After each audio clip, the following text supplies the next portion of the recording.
오늘은 베드로전서 5장 1절부터 4절 말씀을 가지고 영적 지도자라는 제목으로 하나님 말씀 생각하겠습니다. 제가 지난 월요일 이제 쉬는 날이어서 우리 이남교 목사님이 늘 가시는 청계산이라고 하는 산이 있습니다. 양평군 국수리에 있는 청계산, 늘 말로만 듣던 청계산을 가보고 싶어서 함께 청계산을 갔습니다. 사람들이 많이 찾지 않는 곳이고 또 걸어가는데 여러 가지 좀 복잡하긴 했지만 참 산을 올라가기 좋은 산이었고 이렇게 개방된 것보다는 훨씬 모든 면에서 참 좋았습니다. 말로만 듣던 것을 실제적으로 가서 이렇게 오르고 또 이야기하고 구경도 하고 사진도 찍고 그러면서 교제도 하고 그렇게 내려오니까 참 마음이 기뻤습니다. 우리가 말로만 듣던 하나님의 세계, 하나님의 나라를 이 땅에서 더 많이 풍성하게 경험할 수 있다면 얼마나 좋겠습니까? 우리 모두가 오늘 말씀을 통해서 하나님의 세계를 더 풍성하게 경험하는 복이 있기를 바랍니다. 오늘 말씀 베드로전서 5장 1절부터 4절 말씀의 주제는 영적 지도자는 고난의 증인이다 하는 것이 오늘 주제가 되겠습니다. 영적 지도자는 누구냐? 그 사람은 고난의 증인이다. 참으로 영적인 하나님의 세계의 하나님의 나라의 지도자는 반드시 고난을 당하게 되어 있고 고난을 통해서 하나님의 사랑을, 하나님의 은혜를 체험하고 부활의 생명을 체험하고 부활의 능력을 체험하고 그것을 말하는 증인이다 하는 것이 오늘 말씀이 되겠습니다. 하나님의 나라를 위해서 이 땅에서 우리가 살아가는 동안 누구든지 예수님을 믿은 다음에는 성숙해야 되고 지도자가 되어야 됩니다. 영적인 지도자가 되어야 됩니다. 영적인 지도자, 이 영적인 지도자가 걸어가는 길에는 이 세상에서 살고 있기 때문에 이 세상에서 하나님의 나라를 이루면서 살아야 되기 때문에 여러 가지로 고난과 어려움과 힘든 일이 있습니다. 그러나 그 가운데에서 또한 하나님이 함께 하시는 은혜가 있습니다. 하나님께서 도우시는 도움이 있습니다. 하나님의 놀라운 능력의 역사하심이 있습니다. 그래서 십자가의 사랑을, 부활의 생명과 능력을 증언하면서 살아가는 사람, 이 사람이 영적인 지도자다. 그러므로 영적인 지도자는 반드시 십자가의 은혜에 대한 간증, 또 부활의 생명과 능력에 대한 경험담이 있어야 된다 하는 말씀이 되겠습니다. 자, 1절 말씀을 보시면 너희 중 장로들에게 권하노니 그랬습니다. 먼저 교회의 그때 당시에 교회의 지도자들에게 먼저 이야기를 하고 있습니다. 그때 당시에 교회는 다 가정교회였습니다. 가정집에서 모이는 교회였기 때문에 그 가정집에서 모이는 리더들이 있습니다. 이 리더들을 전부 이제 보통 장로라고 불렀던 것이죠. 감독이라도 부르기도 하고 장로라고 부르기도 하고 여러 가지로 이제 불렀습니다. 그 사람들에게 권면하는 말씀이다 하는 말이 되겠습니다. 이 말씀은 5절에 젊은 이들과는 비교가 이렇게 대비가 되는 그런 말씀이 되겠습니다. 그러니까 교회에는 우리 영적인 공동체에는 리더가 있고 따르는 사람이 있고 인도자가 있고 참여자가 있고 스승이 있고 제자가 있고 부모가 있고 영적인 자녀가 있는 그런 공동체가 되겠습니다. 다양한 표현들로 된다. 오늘은 베드로 사도께서 교회 리더들을 장로라는 말로 표현하고 있습니다. 자, 이 영적 지도자들에게 먼저 말씀을 하시는 것은 교회의 영적인 공동체의 가장 중요한 것은 우리가 뭐 일반 상식적으로 알다시피 지도자이기 때문에 그렇습니다. 그러면서 나는 함께 장로된 자요 그렇게 이야기하죠. 여러분이나 나나 영적인 지도자 어떤 그 해야 될 역할은 좀 차이가 있지만 같은 영적인 지도자이다 이 말씀을 하고 있는 것이죠. 그래서 나도 이런 삶을 살고 있고 또한 이런 삶을 위해서 훈련하고 있고 이런 삶을 기도하고 있다. 그러므로 내가 살고 있는 삶, 내가 예수님께 직접 배웠던 그러한 삶, 그것을 여러분들에게 지금 이야기하는 것이다 하는 말씀을 하고 있죠. 그러면서 뭐라고 하냐면 그리스도의 고난의 증인이요. 장로는 어떤 사람이냐? 교회의 영적인 지도자는 그리스도의 고난의 증인이다 이렇게 말씀합니다. 그리스도 때문에 손해를 본 사람이다. 그리스도를 위해서 헌신하고 희생하는 자가 교회의 지도자요. 그리 예수님을 믿었다면 그 뒤로 우리는 예수님 때문에 하나님의 나라를 위해서 헌신하고 희생하는 것은 당연한 것이다 이것이죠. 그러면서 십자가를 체험하고 부활을 체험하고 우리 예수 그리스도가 오늘 또 살아계신 것을 체험하는 사람, 그래야 증인이 되지 않겠습니까? 체험하고 그 다음에 그것을 이 세상에 드러내는 사람이다 하는 것이고요. 그 다음에 나타날 영광에 참여할 자니라. 자, 영적인 지도자는 그리스도의 고난의 증인일 뿐만 아니라 나타날 영광, 앞으로 미래에 주어질 영광에 참여할 사람들이다 이렇게 말씀하고 있는 것입니다. 그래서 앞으로 실제적으로 미래는 우리의 미래는 보장되어 있는 것이고 우리의 미래는 밝고 승리요 노래요 영광이다 하는 말씀을 하고 계신 것이죠. 우리가 가정이든 또 교회든 목장이든 모든 공동체의 리더는 두 가지를 가지고 있어야 된다. 하나는 공동체를 위해서 희생하고 헌신하겠다고 하는 마음하고 그 다음에 두 번째는 나의 미래, 자신의 미래 또 공동체의 미래는 밝다고 하는 영광스럽다고 하는 기대감이 있어야 된다 하는 말씀을 하고 있습니다. 자, 오늘 베드로전서 5장 1절부터 4절까지 보는데 지금 1절 말씀을 조금 확대한 것이 2절, 3절 그리스도의 고난에 대한 이야기고요. 그 다음에 4절은 나타날 영광에 대한 말씀을 지금 조금 풀어서 이야기하는 것에 불과합니다. 그러므로 실제적으로 이 전체의 말씀은 5장 1절에 있다 이렇게 말씀드릴 수 있죠. 자, 2절을 보시면 너희 중에 있는 하나님의 양무리를 치되 그랬습니다. 하나님의 양물이 그랬습니다. 그래서 영적 지도자들에게 하나님께서 맡겨주신 양은 나의 양이 아니고 하나님의 양물이다. 하나님의 양태다. 그래서 하나님을 대신하여 하나님의 마음을 가지고 하나님의 인도하심을 받아 하나님께서 원하시는 방법으로 섬겨서 하나님이 원하시는 양들이 되도록 하나님의 원하시는 복음의 사람이 되도록 섬겨야 될 것을 말씀하고 있습니다. 자, 교회의 지도자는 장로는 누구냐? 양무리를 돌보는 자입니다. 그러므로 교회의 지도자는 반드시 목양의 마음을 가져야 됩니다. 양을 돌보는 그런 마음을 가져야 된다. 영적 부모의 마음을 가져야 된다. 다른 말로 표현하면 교회의 리더는 반드시 목자여야 합니다. 우리가 사도행전 20장 28절 말씀에도 보면 그때 당시에 밀레드에서 에베소에 있는 장로들을 모아놓고 그들에게 뭐라면 하나님께서 맡겨주신 양떼를 돌보는 자들이라고 말씀하고 있습니다. 그러니까 교회의 리더는 영적인 지도자는 반드시 목자여야 됩니다. 영혼을 돌보는 사람들이어야 된다. 우리 한국교회의 문제점이 어디에 있습니까? 교회의 지도자가 영적인 돌봄보다는 다른 것을 우선시하는 그런 경향이 있다. 이것이죠. 그러니까 영적으로 돌보는 자, 목양을 하는 자가 교회의 지도자요, 교회의 영향력을 행사해야 된다 하는 것입니다. 그리고 2절에 보면은 그렇습니다.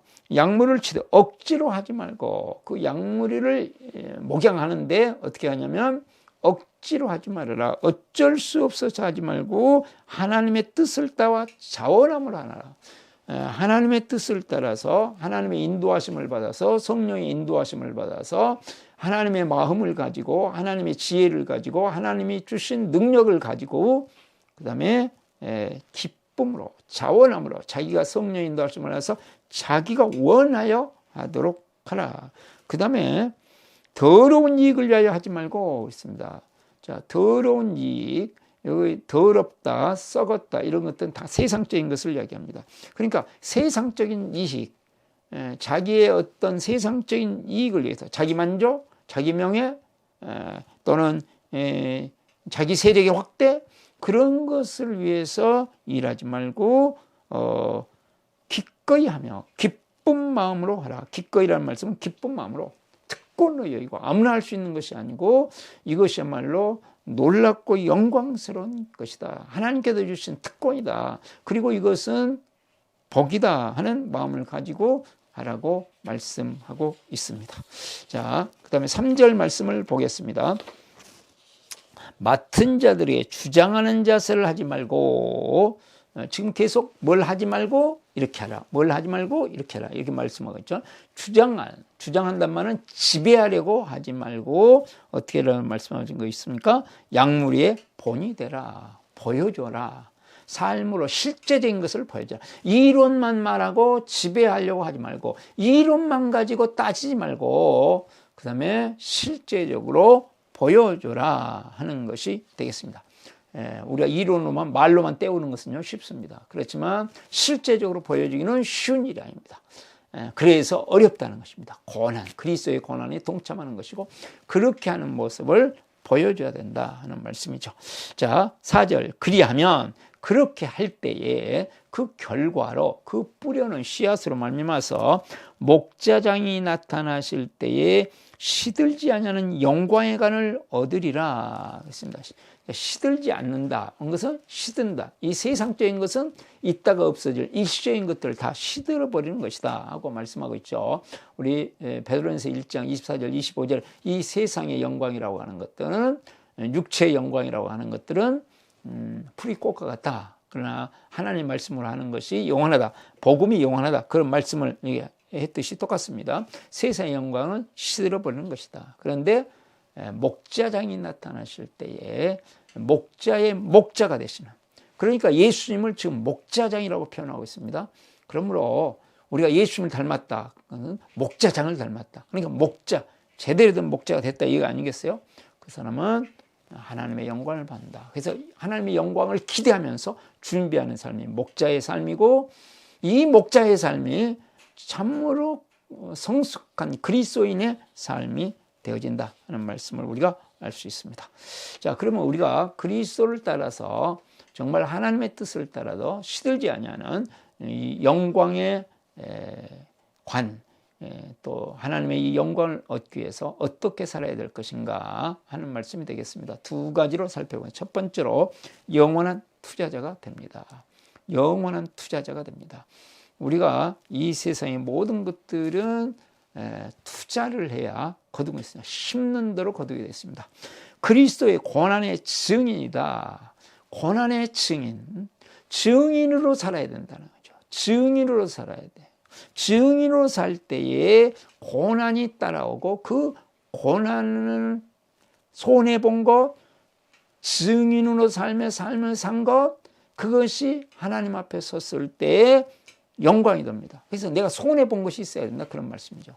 그러니까 복음을 위해서 그리스도를 위해서 손해본 것이 없다. 주님 앞에 섰을 때 어떻게 되겠습니까? 나타낼 만한 것이 없습니다. 뿌려놓은 것이 없으니까요. 그래서 우리가 복음 때문에 하나님의 나라를 위해서 영혼을 돌보는 일을 위해서 우리가 영혼을 구원하고 그 다음에 사람들이 성숙하도록 섬기는 이 모든 일들은 손해보는 것이 아니라 영광을 위한 투자하는 것입니다. 영광을 위한 투자. 제가 이제 예배당 부지를 보러 쭉 다닐 때 어떤 분이 그 말씀을 하시더라고요. 결국 남는 것은 부동산 투자더라. 예? 부동산을 위해서 투자해 놓은 것만이 남는다. 그 어떤 아저씨가 말씀하신 거. 예, 지금까지는 그렇게 했죠. 제 생각에 그렇게 하고 앞으로는 뭐 그렇겠어요. 그 생각하는데 정말 그때 당시 우리 가까운 곳에 땅이 2,500평짜리가 7억이었습니다. 2,500평짜리 7억 땅 만약 해놨으면 지금 어마어마한 것이 됐겠죠. 자, 그렇듯이 이런 것들은 다 사라져버릴 것들입니다. 그런데 하나님의 나라를 위해서 투자해 놓은 것은 절대로 사라지지 않고 놀라운 열매를 맺는다 하는 것이 되겠습니다. 제가 지금 이제 가정행복학교, 감사의 삶, 또 행복한 삶, 회복의 삶 이런 것들을 가지고 이제 우리가 이렇게 하고 있다는 것을 정확하게 정리하고 알리고 또 서로 네트워크를 이루기 위해서 지금 가정행복학교 홈페이지를 만드는데 이 홈페이지 하나 만드는 것도 참 여러 가지 어려움이 많고 많은 투자가 필요하더라고요. 그렇듯이 수고와 섬김이 들어가야 무슨 작품이 나오잖아요. 하나님 나라를 위해서 수고하고 섬긴 것. 그러면 이것이 투자가 될 텐데 그러면 우리가 어떻게 투자할 것인가? 오늘 말씀을 보면 목자에 대한 꿈을 꿔야 된다. 예수님을 믿은 모든 사람들은 목자에 대한 꿈을 꾸고 목자를 부르하고 목자가 되기 위해서 훈련을 받아야 되고 그리고 성령의 인도하심을 받아서 하나님의 뜻대로 손해가 어려움이 있다 할지라도 걸어가야 되고 목자가 된 것에 대해서 특권이고 목자인 사람은 목자가 된 것이 복이다. 이건 아무나 된 것이 아니다 하는 것을 가지고 있어요. 안타까운 것은 뭡니까? 목자가 됐음에도 불구하고 그것이 특권이 아니고 영광이 아닌 거. 저는 목사이기 때문에 그렇기는 하겠습니다만은 주님 오신 날까지 목자로 살고 싶습니다. 정말로 목양하는 사람으로 살고 싶습니다. 그래서 이 목양할 때 중요한 것은 말로만이 아니라 삶으로 실제적인 삶으로 살아갈 때 하나님께서 함께 하시고 하나님께서 은혜로 역사하시는 것을 경험하게 된다는 말씀이 되겠습니다. 제가 이제 지난 화요일에 세미나를 하나 이제 섬겼는데 거기에서 이제 저희 학교 후배 한 분이 동탄에다 지금 교회를 개척하고 지금 시작을 했습니다. 그래서 이제 적은 인원이 모이고 있는데 감사 나눔 이거를 참 그 교회에서 이제 강의를 하고 자기 교인들한테 강의를 하고 그다음에 배우자에 대한 미안함과 감사함을 10개 이렇게 미안함 하나 내지 2개 그다음에 감사한 건 10개 그렇게 나눴대요. 그랬더니 이분들이 그 교회는 참 또 하나님께서 은혜를 주신 것 같아요. 전부 막 서로 그냥 모든 사람들이 울고 막 서로 미안하다고 그렇고 그러니까 이 감동의 도가니가 됐다는 것이죠. 그리고 그 열기가 한 이제 2주가 지나는 동안에 계속 이렇게 이루어졌다 하는 간증을 들은 적이 있습니다. 그렇죠? 어떻게든지 배워서 그대로 살려고 하는 거. 우리가 감사하면서 사는 것이야말로 얼마나 좋은 투자입니까? 그렇죠? 남편에 대해서 감사하고 아내에 대해서 감사하고 자녀에 대해서 감사하고 부모님에 대해서 감사하고 목자 목녀에게 감사하고 가족 목장 식구들에게 감사하고 서로 감사하면서 이렇게 살아가고 수고하고 애쓰고 이 모든 것은 투자다. 내가 섬기는 것들은 투자다. 내가 순종하는 것은 투자다.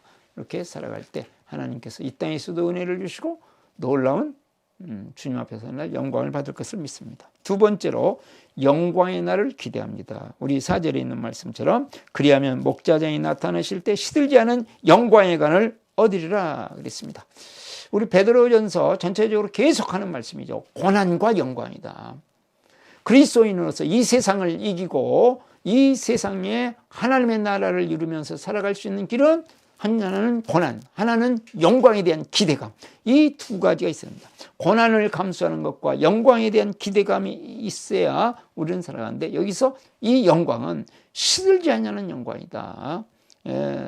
정말 눈부신 영광이다 하는 말씀이지 않겠습니까? 목자장이 나타나실 때 우리 예수님이 보여주셨던 것처럼 십자가를 통해서 부활과 승천과 하나님 우편에 앉으심을 보여주시고 성령으로 오심을 보여주시고 앞으로 미래 만왕의 왕 만주의 주로 다시 오실 것을 우리하고 하여금 기대하게 한 것처럼 그와 같은 놀라운 일이 있을 것이다. 지금 현재의 손해를 감수하면서 이때를 기대하면서 살아간다 하는 것이 되지 않겠습니까? 지난번 이제 세미나를 하고 마치고 나서 어떤 목사님이 이제 몇 가지를 저에게 이제 질문하느라고 통화를 했습니다. 근데 그 말씀을 하시더라고요. 이제 미국에 있는 교회인데 주로 유학생들로 구성된 교회였습니다. 그런데 이제 코로나가 이렇게 시작되면서 유학생들이 이제 많이 한국에 들어와 버렸어요. 그러니까 교회가 그냥 완전히 숫자가 줄고 목회가 이제 조금 되나 했는데 어려운 고비들을 넘기고 드디어 이제 좀 정상의 자리에 일어나 했는데 그냥 다 들어와 버리니까 얼마나 어렵고 힘들고 고통스럽겠습니까? 근데 이제 그러다가 감사 나눔을 만나고 행복한 삶을 만나고 그것을 하면서 이제 계속 감사를 하면서 이걸 어려움을 이기면서 이제 나왔단 말이죠. 버티면서 계속 본인도 그렇게 하고 교회도 그렇게 하고 또 줌을 통해서 제가 이제 집회를 하기도 하고 하나님 나라 복음 이것을 이제 하기도 하고 막 그러면서 이렇게 왔는데 어느 날 부부가 찾아왔더래요. 주일 예배 때. 그리고는 내가 본래 다른 쪽에서 했는데 너무 어려워져 가지고 정말 그리워서 다시 왔다. 그러면서 왔는데 부부가 거기서 이제 감사 나눔 이런 것들을 배우면서 감사와 기도로 어려움을 돌파해 나가야 된다. 그러니까 얼마나 힘이 되겠어요. 그러면서 참 너무너무 힘들어서 코로나 때문에 너무너무 힘들어져 가지고 죽지 못해 살 지경이 됐는데 여기 와서 감사를 배우고 기도와 감사로 이걸 돌파해 나가자는 것을 되니까 본인이 막 힘이 난 거죠. 그러다 보니까 주위에 있는 사람들을 막 데리고 가지고 세 가정이나 이제 데리고 오고 교인들 20명도 안 되는 한 15명 되는 데서 약 50%에 해당되는 숫자가 늘어버리니까 이제 막 목사님도 얼마나 막 이게 정말 감사하고 기도하면 하나님께서 은혜를 주시는구나 하는 것이 이런 것이구나 하는 걸 이제 경험했다는 이렇게 간증을 제가 지난 수요일 저녁 집회 마친 다음에 들었습니다. 그렇습니다. 하나님께서 우리가 가는 길에 이 땅에서 이걸 하나 보여주신 거죠. 잠깐 보여주신 거. 정말 우리가 앞으로 누릴 영광은 말할 수 없는 영광입니다. 계속 지금 베드로전서를 통해서 계속되는 말씀들, 하나님의 나라를 위해서, 하나님의 나라를 세워가는 교회를 위해서, 교회 공동체를 위해서 우리가 헌신하고 섬기면서 고난의 증인으로 살아갈 때 하나님께서 나타날 영광을 우리에게 보여주시고 그것을 누리게 하신다 하는 말씀이 되겠습니다. 이런 놀라운 은혜가 우리의 삶에 넘칠 수 있기를 바랍니다. 기도하겠습니다. 살아계시고 은혜가 많으신 하나님 아버지, 우리 앞에 여러 가지 어려운 일, 힘든 일들, 손해보는 일들, 그런 것 때문에 좌절하고 낭망하고 원망하고 불평하는 것이 아니라 감사함을 가지고 고난을 감수하면서 나갈 때 하나님께 주실 어마어마한 승리와 영광이 있음을 확신하고, 주님, 좌절하고 절망하지 않냐고 어려움을 감사로 도약의 계기로 삼을 수 있는 저희들 되게 하여 주시옵소서. 예수 그리스도의 이름으로 기도드리옵나이다. 아멘.